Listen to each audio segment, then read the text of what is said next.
hoài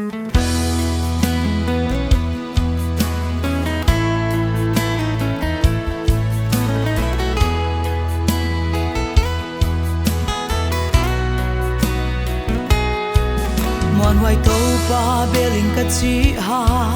lung kham da na te cát tua chan mong la in ka gin na lam niam azuya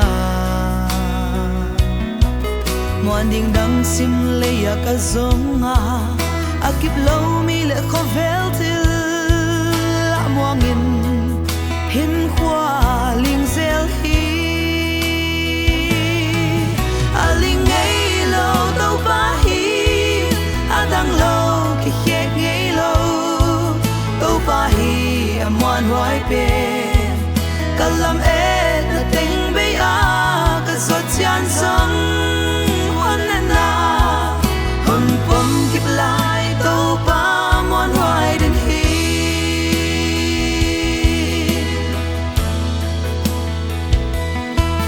dam lo hak sa na tua lo chiang in chỉ đâm ngóm sa in lung muang in tua chiang tàu ba mua na hơi đàn ka kena hi zong nát lệ sa te non swal chia ka thấy sa de zui zo lo in na muan hoài na mil khazel in aling ngei lo tàu ba hi adang lo ki khek ngei lo tàu ba hi amuan hoài pe kalam et na teng be a ka zot chan song hon na hon pom kip lai tàu ba muan hoài den hi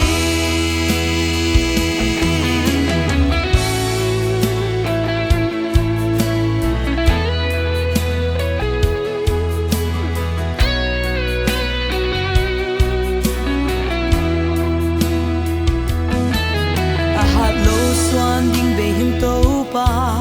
nang ngai dam hi ha na kon ngen kon gin la hang nang zo na di gi ge hi dam sung hui pi ha tak khang sak pan ka hak san na nan zo pi a ka hai na nang pil nan non he aling ngei lo tàu ba hi adang lo ki khek ngei lo tàu ba hi amuan hoài pe kalam et na teng be a ka zot chan song hon na hon pom kip lai tàu ba muan hoài den hi